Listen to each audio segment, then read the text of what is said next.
हे anime fans, आज हम देखेंगे दांदाना सीजन 2 एपिसोड नंबर 12। ये एपिसोड दांदाना का लास्ट एपिसोड होने वाला है। अब तक हमने देखा मोमो और ओकारुन काइजू से बचकर मोमो के घर पर आ जाते हैं और ओकारुन के कहने पर पूरे घर को एक रोबोट में बदल देते हैं। अब वो अगर रोबोट हो तो बदल गया था, लेकिन यहाँ पर किसी को समझ नहीं आ रहा था कि यार इसे चलाना कैसे है। किंतु यहाँ पे बोलता सब लोग शांत हो जाओ, मैं इसका मैनुअल पढ़कर सबको बताता हूँ इसे यहाँ पर कैसे चलाना है। और यहाँ पे जब किंता ये बोलता है तो यहाँ पर सभी को पता चल जाता है। किंता को भी यहाँ पर इसके बारे में कुछ भी नहीं पता है, तो यहाँ पर मोमो सभी को अपनी पसंद का बटन दबाने को कहती है। तो यहाँ पर सभी लोग बटन दबा देते हैं, जिससे यहाँ पर रोड टूटने लगता है। इसी वजह से यहाँ पे सभी लोग परेशान हो जाते हैं और वो काजी मोस्टर अभी भी इनकी तरफ बढ़ रहा होता है। तब यहाँ पे किंता को एक लीवर दिखता है, जिसे खींचते रोबोट आगे बढ़ने लगता है, लेकिन बैलेंस न बनने के कारण वो रोबोट नीचे गिर जाता है। लेकिन जब किंता उसे उठाते हैं, वो उठने के बजाय बैठ जाता है और तब यहाँ पर मोस्टर आता है और रोबोट पर अटैक कर देता है, जिससे से मोमो के कॉर्पोरेट का एयरबैग खुल जाता है। अब वो मोस्टर अपनी पूछ से रोबोट को पकड़ लेता है और यहाँ पे कौन रोबोट से बाहर निकल जाता है और उसका पैसेट खुलकर वो नीचे गिर जाता है। और जब वो पीछे देखता है, वो काजू रोबोट को काफी तरीके से मार रहा होता है। यहाँ पे कौन अपनी चेयर से आजाद हो जाता है और मोमो के आने परेशान होने लगता है। और तब यहाँ पर इविल आई अपने कॉर्पोरेट से बाहर आ जाता है और फ्रीडम फ्रीडम चिल्लाने लग जाता है। लेकिन तब ये मोस्टर इविल आई पे पैर रख देता है और जोर से चिल्लाने लग जाता है। लेकिन यहाँ पे इविल आई अपने आप को बचा लेता है और उस मोस्टर को नीचे गिरा देता है और उस मोस्टर के गिरने की वजह से प्रेशर बनता है। उसकी वजह से इविल आई दूर जाके गिरता है और वो मोस्टर अपना ठंडा अटैक से रोबोट पर अटैक कर देता है, जिस वजह से पॉपकॉर्न को समझ नहीं आता मोमो और बाकी सबको कैसे बचाए। और जैसे यहाँ पे इविल आई को पता चलता है कि ये मोस्टर काफी पावरफुल है, वो वहाँ पर लड़ने को तैयार हो जाता है। और तब यहाँ पे पॉपकॉर्न को समझ आता है उसे मोस्टर से लड़ने के लिए इविल आई की मदद लेनी होगी। अब वो मोस्टर पॉपकॉर्न के ऊपर पैर रखने लगता है, लेकिन वो रोबोट उस मोस्टर के पैर को रोक लेता है। और अब किंटा बोलता है मुझे सब समझ आ गया है, आखिर इस रोबोट को कैसे चलाना है, मुझे अब बस इमेजिन करना होगा। और ये मेरे लिए काफी आसान है, क्योंकि मैंने बचपन से रोबोट को चलाने का सपना देखा है, इसलिए चीज को मैंने 10,000 बार इमेजिन करा है। इसलिए अब किंटा की इमेजिनेशन की वजह से वो रोबोट ट्रांसफॉर्म होने लगता है। किंटा आपस से चलाने लगता है और तब यहाँ पर मोमो से साथ रहने को बोलती है, लेकिन यहाँ पे किंटा उसकी बात नहीं सुनता है, क्योंकि इस टाइम उसको रोबोट चलाने में मजा आ रहा होता है। अब वो मोस्टर रोबोट की तरफ बढ़ने लगता है और ये रोबोट ही मोस्टर की तरफ बढ़ने लगता है। और अब ये रोबोट मोस्टर को काफी खतरनाक तरीके से पंच मारता है, जिस वजह से अब मोस्टर दूर जाके गिरता है। और तब ये मोस्टर अपनी पूंछ से उस रोबोट को पकड़ लेता है और अपनी तरफ खींचने लगता है। लेकिन चीज का किंता फायदा उठाकर उस मोस्टर को जोर का एक पंच मारता है, जिस वजह से पॉपकॉर्न और इविल काफी खुश हो जाते हैं और ये मोस्टर इलेक्ट्रिक अटैक करने लगता है। लेकिन किंता इस इलेक्ट्रिक अटैक को डाइवर्ट कर देता है और तब ये मोस्टर रोबोट के हाथ को काट देता है। लेकिन किंता उस हाथ को उठाकर मोस्टर की तरफ फेंक देता है, जिस वजह से वो मोस्टर नीचे गिर जाता है। किंता दोबारा से उस हाथ को जोड़ लेता है। अब किंता उस मोस्टर को पूंछ से पकड़कर जोर जोर से घुमाने लगता है और उसे सिटी की तरफ फेंक देता है और उसी की तरफ भागने लगता है और उस मोस्टर से फाइट करने लगता है। और किंता आपस मोस्टर के मुंह पर पकड़ लेता है, जिस वजह से मोस्टर अपने इलेक्ट्रिक अटैक को तैयार करने लगता है। अब हमें किंता के पास को दिखाया जाता है, जहाँ पर रोबोट खरीदने की वजह से सभी लोग उसका मजाक बना रहे थे, लेकिन किंता को कुछ फर्क नहीं पड़ रहा होता है, क्योंकि अब उसे तो उस रोबोट से मतलब होता है। अब प्रेजेंट उस इलेक्ट्रिक अटैक की वजह से वो रोबोट पूरी तरीके से टूट जाता है, लेकिन यहाँ पे किंता उसे दोबारा से जोड़ लेता है और उस मोस्टर पर दोबारा से अटैक कर देता है और उसे उठाकर दूर फेंक देता है। अब किंता आसमान में उछलकर इधर उस मोस्टर पर अटैक कर देता है। इधर दूसरी तरफ ओकारुन और इविल आई मोस्टर की तरफ भी बढ़ रहे होते हैं, लेकिन तब ये मोस्टर गायब आता है और रोबोट पर पंच मारता है, जिससे यहाँ पर रोबोट नीचे गिर जाता है। और तब यहाँ पे किंता थोड़ा परेशान हो जाता है, मैं यहाँ पर सब कुछ कर सकता हूँ जहाँ पे मैं इमेजिन कर सकता हूँ, लेकिन तब ये मोस्टर दोबारा से रोबोट पर अटैक कर देता है, जिससे यहाँ पर रोबोट टूटने लगता है और अब किंता की कॉर्पोरेट का एयरबैग खुलने लगता है। और अब वो मोस्टर अपनी पूंछ की मदद से रोबोट को दूर फेंक देता है और उस रोबोट पर काफी खतरनाक अटैक करने लगता है, जिस वजह से यहाँ पर रोबोट पूरी तरीके से टूटने लगता है। और यहाँ पे ओकारुन किंता को चिल्लाकर भागने को बोलता है, लेकिन यहाँ पे एयरबैग के खुलने के कारण किंता बाहर जाने के बटन को दबा नहीं पा रहा होता है। मोमो अपनी पावर की मदद से उस काजू के अटैक को रोक लेती है और अपने बालों की मदद से उस मोस्टर को चारों तरफ से घेर लेती है। किंता बोलता है तुमने काफी अच्छा काम किया, अब बस तुमको मेरे पास छोड़ देना है और इस रोबोट के ऊपर। लेकिन आर्य और मोमो से साथ रहने को बोल रहे होते हैं और इस रोबोट को मूव करने से रोक रहे होते हैं, क्योंकि आप उनको मोशन सिकनेस हो रही थी, जिससे वजह से आप उनकी हालत खराब हो गई थी।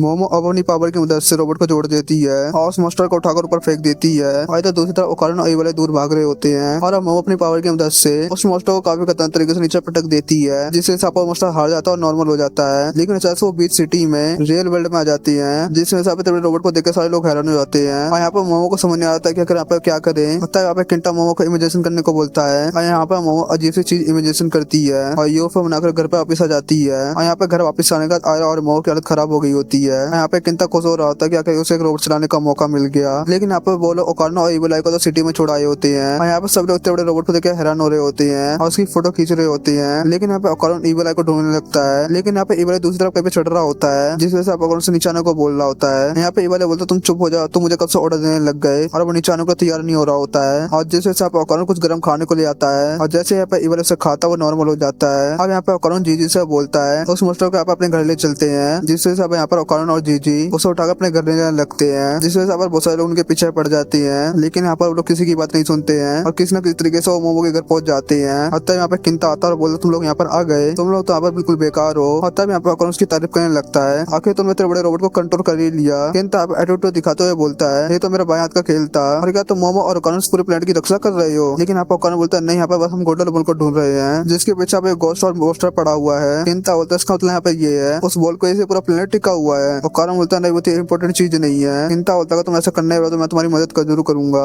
लेकिन यहाँ पे ओकानो मना कर देता है। जी यहाँ पे केंता से बात करने की कोशिश करता है, लेकिन केंता यहाँ पर जी से बात नहीं कर रहा होता है। तब यहाँ पर ओकानो मोस्टर के अंदर देखने लगता है, और तब यहाँ पर एक इंसान का बॉडी पार्ट दिखाई देता है, जिस वजह से यहाँ पे लोगों को लगता है इस मोस्टर ने किसी इंसान को खाया है। किंतु यहाँ पर जीजी को उस मोस्टर के मुंह में जाने को कहता है, लेकिन यहाँ पर जीजी नहीं मानता है। तो यहाँ पर ओकानो डिसाइड करता है उसके मुंह के अंदर जाएगा, क्योंकि यहाँ पर उसे अपना गोल्डन बॉल चाहिए होता है। तब यहाँ पर ओकानो को उस मोस्टर के मुंह पर एक चैन दिखाई देती है, और तभी उसे वो खोल देता है और लोगों को एक एलियन गर्ल दिखाई देती है जो यहाँ पर उस मोस्टर के अंदर थी, जिसे देख यहाँ पर सभी लोग हैरान हो जाते हैं। और तब यहाँ पर मोमो रेंगते रेंगते बाहर आ रही होती है ताकि वो केंता को बोल सके उस घर को नॉर्मल कर दे। और तब यहाँ पर मोमो देखती है यहाँ पे ओकानो उस एलियन गर्ल को किस कर रहा है, जिस चीज को देख यहाँ पर सभी लोग हैरान हो जाते हैं। और इस चीज को देख तो मोमो का दिल भी टूट जाता है, और जो फीलिंग यहाँ पे मानस्किन की तभी चली जाती है, और वो घर यहाँ पर पूरी तरीके से ब्लास्ट हो जाता है। और इस सीन का एपिसोड यहाँ पे खत्म हो जाता है, और इस एनिमे का इस सीजन में यहाँ पे खत्म हो जाता है। कैसा लगा आज का एपिसोड कमेंट कर जरूर बताना, और अगर तो वीडियो देख लो सब्सक्राइब जरूर कर देना, वीडियो को लाइक भी कर देना। चलो मिलते हैं नए एनिमे के नए एपिसोड में।